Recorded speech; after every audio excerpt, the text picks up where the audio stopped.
Hello and welcome to the first ever Let Them Discover podcast here at St Edward's Prep. I've got my podcast team with me who have been interviewing and researching all about the important subject of climate change. First of all, let's start with the big question. What is climate change and why is it a bad thing? Climate change is a shift in the Earth's temperature and weather patterns. Excellent. Okay, fantastic description. Thomas, what do you think climate change is? I think climate change is a large difference in weather over a short period of time. Ryan, what do you think climate change is? Climate change is the shift of the average temperature getting higher.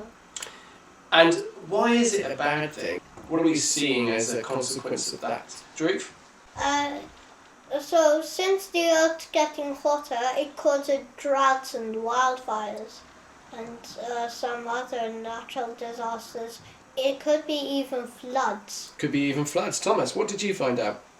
I found out that the effect of climate change is also affecting the food chain. Excellent. That's really, really good information. Is climate change affecting the weather in the UK right now? Drew? Yes, it is. It's already happening a lot. We are experiencing less frost and snow, and is breaking high temperature records. And what dangerous thing is happening in England because of the weather did the expert tell us that we're seeing more of now?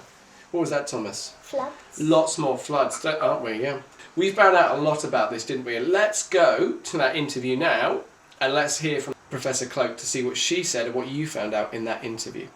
Hello, Professor Cloke. I am Thomas from St Edward's Prep Let Them Discover podcast team.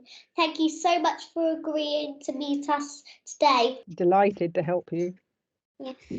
First of all, could you tell us a little bit more about your role and how it links to climate change? Yes, of course. So I work at the University of Reading and I am a climate scientist and I'm a hydrologist, which means I study things like rivers and rainfall and flooding and how they're going to change because the climate is changing. And we use huge, big computer models of how the Earth system works, so what's going on with our weather and what's going on with our rivers, and trying to predict the future, really. So a bit like being a fortune teller, trying to work out what's going to happen. Thank you. I want to know, is climate change happening in the UK right now? Absolutely, it is actually happening right now. We've seen some really big heat waves come through recently, so it got really, really hot in the summer, and actually the temperature went over 40 degrees, and we've never seen this before in the UK. It was a really scary barrier to go through, and certainly that is the direct result of climate change making these types of heat wave events much worse. And the same for our heavy rainfall. When we get really, really heavy bursts of rain that sometimes lead to flooding, we can see these fingerprints of climate change in these weather systems, in the weather that affects us. How will extreme weather change in the future? So we're pretty certain that most types of extreme weather are going to get worse. In some cases, they're going to happen more often. So we're going to see more dangerous storms come through or more heavy rainfalls. Sometimes it's going to make droughts worse as well. So extreme weather, not just about those storms that come through or that intense heat. It can be about running out of water, actually, as well. So particularly in some places in the world where it's really difficult to get access to clean drinking water, it's those places we're really worried about. They won't be able to grow their own food, and those droughts will be much worse. And we use these giant computer models of the Earth system to try and work out what's going to happen in maybe 20 years or 40 years or 60 years, to try and work out those weather events. And nearly always, all of those computer models are saying the same answer, that extreme weather is going to get worse than it is now. How do we stop it? So we can't stop it. We cannot stop what we're already locked into. Even if we stop burning fossil fuels and pumping all of that nasty gas into the atmosphere, we are still locked into some of the changes from the things that we've already done to our climate in the past. So it is going to get worse. So the important question is, how do we deal with that? How do we learn to live with this extreme weather to keep everybody safe? So some of the things I do at the university is we run forecasting systems, a bit like the weather forecast. It will tell you, what's going to happen tomorrow. Is it going to be a rainy day? Is it going to be a sunny day? We run forecasts that say, is a big flood going to come? Or is a heat wave going to come? And how do we prepare that? How do we get people out of the way? How do we keep them safe? How do we keep our hospitals running? How is it affecting wildlife in the UK? So in the UK, we have had really high temperatures in our summer, and that influences lots of different animals in lots of different ways. So if we don't have the insect populations that we once had, and some of this is also our fault as well, because we've paved over our landscape as well. So there's less habitat for those insects as well. And of course, it's all about food chains, isn't it? So if the insects disappear, then the larger animals have nothing to eat, and they also disappear. We have also really bad water quality in our rivers. Our rivers are totally disgusting at the moment. They've often got sewage floating in them as well. So you've got the impacts of climate change, and you've got the impacts of people doing bad stuff to the environment, which means that we don't have the fish in our rivers. We don't have like lovely otters in our rivers. We don't have the birds that we once had. Which animals are affected by the ice melting? Yeah, we've seen some very serious problems with polar regions, with the ice melting, and also the sea ice not forming as well. So that's really important for the ecosystems in our polar regions. And one of the things that happens is the krill are not present anymore in the water, these tiny little crustacean creatures. And they're a major food source for things like seals and whales. So the population of some of the most beautiful creatures on the planet are, they're in decline because the krill are being affected because there's no sea ice and the ice is melting. So it's not all about polar bears. Polar bears are at great risk too, and that's really, really bad. But there are hundreds and hundreds of species that are being affected in the polar regions because of ice melt and sea ice not forming. Bird populations as well are a big one. We're losing some of our most beautiful birds. Oh, why is there a problem if an animal no longer exists?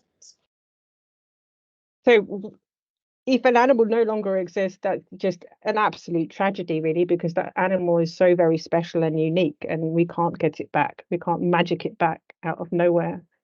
Also importantly, it's part of a food chain. It's part of an ecosystem. And if you start messing around with an ecosystem, it can really actually lead to a collapse in that ecosystem. So there are feedbacks, which means that the bigger animals might die because they might not have enough food. There's lots of these webs of interaction between the different animals and us as well. So eventually it might impact our food systems as well, our ability to live on this planet. So really, it's not just about the one beautiful animal, although it is really also terrible that individual species are going. It's because we're interfering with the whole Earth system. Well, that was really interesting from Professor Cloke, wasn't it, to hear that again.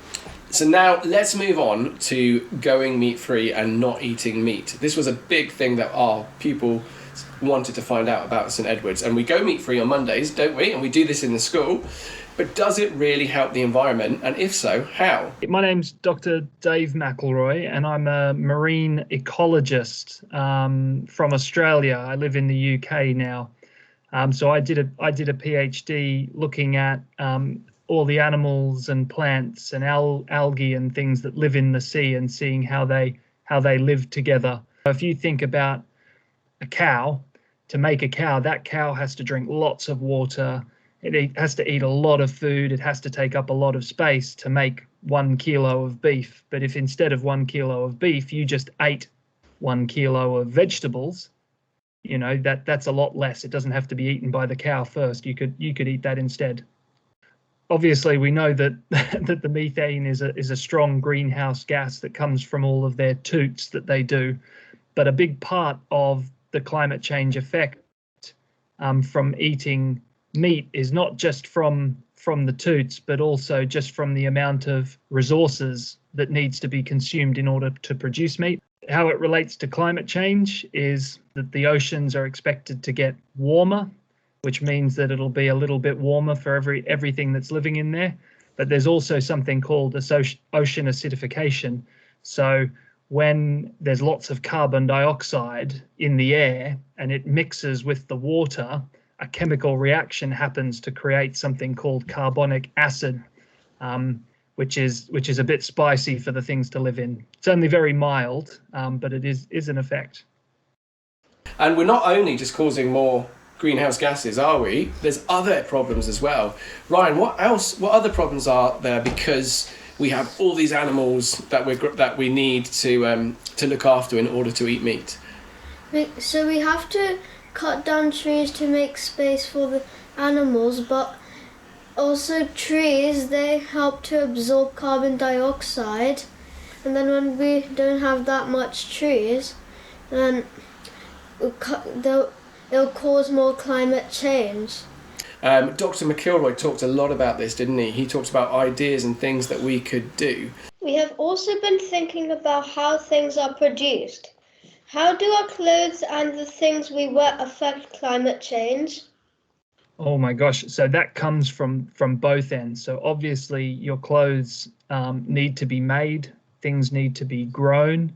If you think about cotton, or if you think about wool, all that needs to be produced. Or if you think about a lot of the cheaper clothes that you get, the fast fashion that's made of plastic, that's all come from oil and fossil fuels, and there are emissions associated with making that stuff as well.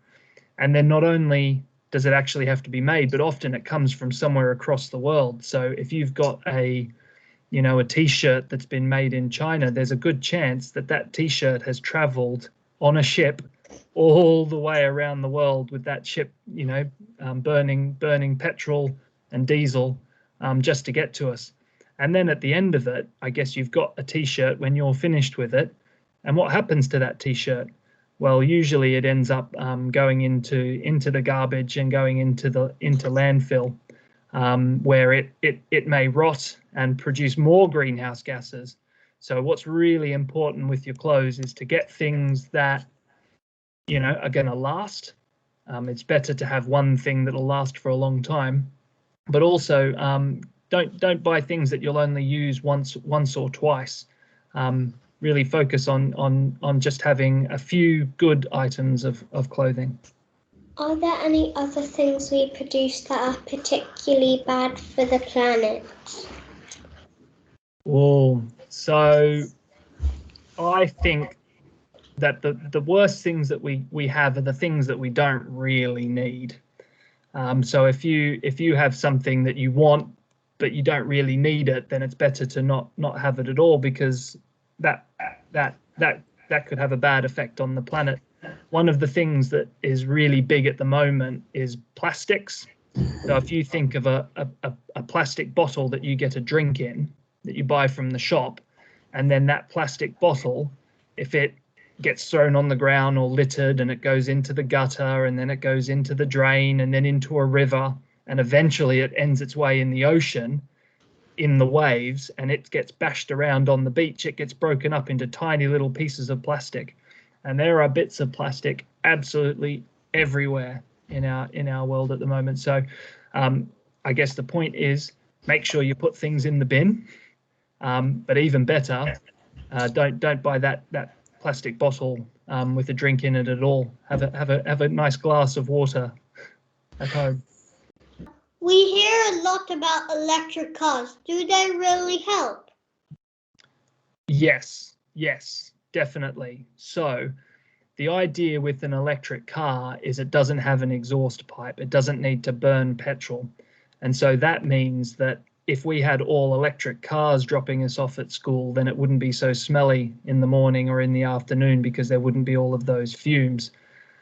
That electricity from the car has to come from somewhere. Normally it comes from the electricity stations, which if the electricity is made from coal, or oil, then that's a bad thing because there's still emissions. But if that electricity comes from a wind turbine or from a solar panel, then that's renewable electricity, and so that's really good.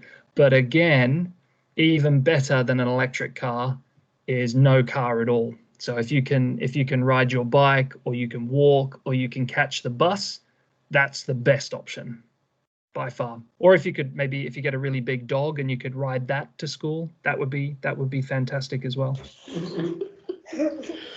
I used to go to school in the pouch of a kangaroo. That's how I got there. That's not true. That's not true. I made that up.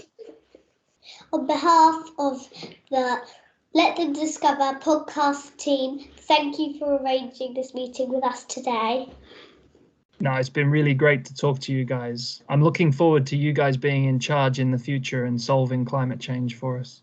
Dr. McElroy talked a lot about this, didn't he? He talked about ideas and things that we could do. Why are electric cars, why are they important to climate change? Drew? Petrol cars release lots of greenhouse gases like carbon dioxide. Then it goes into our atmosphere and it causes climate change. And switching to buses is a good idea because there's one bus and 50 people inside the bus. That would just make less carbon dioxide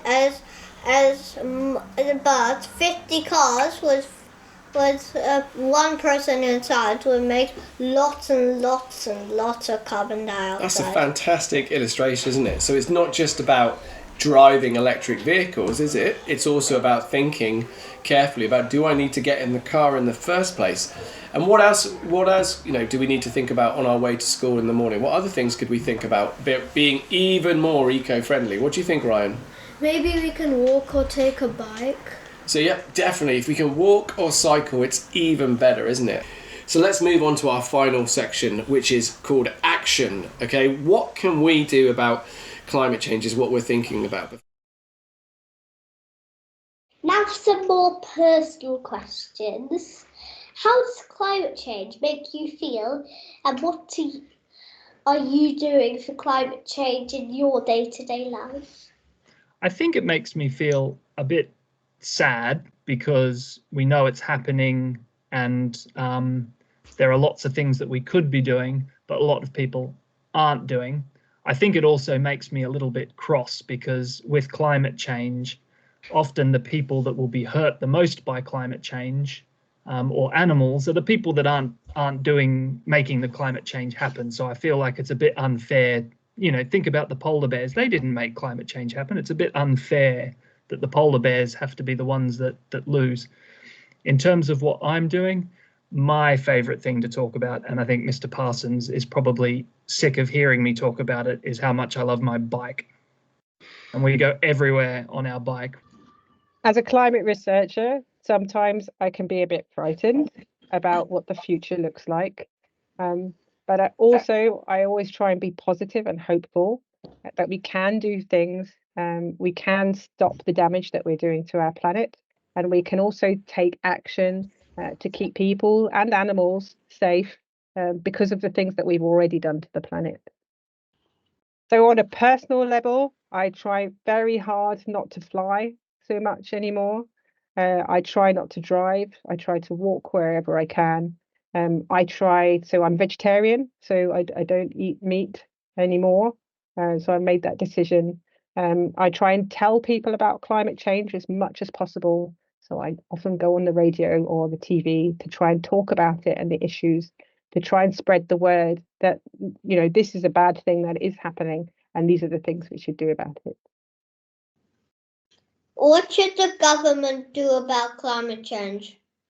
The most important thing that the government should do is stop burning fossil fuels. So stop burning coal and gas and oil, because that is making the problem worse. And it needs doing now. And sometimes I think that they're not doing it fast enough. I think what the government needs to do is make sure that there's a lovely warm house for everybody to live in, that doesn't rely on gas boilers. So making sure that houses have good insulation, so double glazed windows, don't have drafts, to make sure everyone can live warmly. What should our schools do about climate change? That's a great question. There's lots of things you can do. So on a personal level, you can choose maybe not to eat meat so often. You could choose to put solar panels on your roof. You could choose to maybe walk to school if you can, or at least lift share, so people aren't driving around so much. And have a think about your holidays. If you're flying every single holiday, that might be damaging the planet a little bit. So maybe try and reduce the number of times you fly. Well, I think having a conversation and learning about climate change and thinking about climate change, I think, is the most important thing for you guys to be doing it. It's your job at the moment to learn about the world and learn how it works, because one day you're going to be in charge. So looking forward to that and knowing what's important and what you want to do is a really big part. Also, I think talking to parents about how they get to school is a really big one as well. So if you guys can walk to school or cycle to school instead of driving, I think that would make a big difference. What do you think we can do as a school for climate change? Okay, what do you think we can do? Drew, what do you think? Tell everyone about transportation and make everybody aware about stop using the fossil fuel cars. Excellent. So make people aware that fossil fuel cars are a problem. Let's stop using them as much for coming to school in the morning.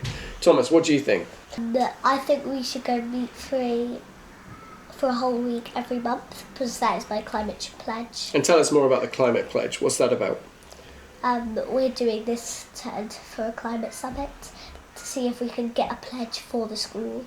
So you're trying to make a pledge for the school that we can go meat-free for 1 week of every month? Yeah. Wow, okay. What about you, Ryan? What do you think we should do more of as a school? Maybe we can stop using too much paper or wasting paper. Like in year 4 and 5 and 6, maybe we can use our laptop for studying more often than paper. I think that's an absolutely fantastic idea. Small things that we do make a difference, don't we? If we can cut out the amount of paper we use and unnecessary things that we don't need, that can have a really big impact. Finally, the last question, the big question, what do you think the government should do about climate change? Eve? I think they should completely ban meat from the country. You think they should completely ban meat from the country? Wow, okay. Thomas, what do you think? I think there should be a maximum amount that you're allowed to drive. So if you're walking, you can walk as far as you want, but if you're driving and it was like a kilometre, you could walk that. You could walk it, couldn't you? So you think that people should have a maximum amount of mileage that they can drive, so that they have to use public transport, or they have to walk more, or they have, certainly for those shorter journeys. And Drew, what do you think we should do for climate change? So the government should make a rule saying that you should plant a tree every day. So we should plant more trees in the UK. Maybe not every day, but maybe certainly planting more trees in the UK or in other countries, or helping other countries plant trees would be a really good thing, wouldn't it? We certainly need them. And Ryan, what do you think the government should do? I think the government should ban fossil fuels, so there won't be too much greenhouse gases. And how should we create all our electricity and power then?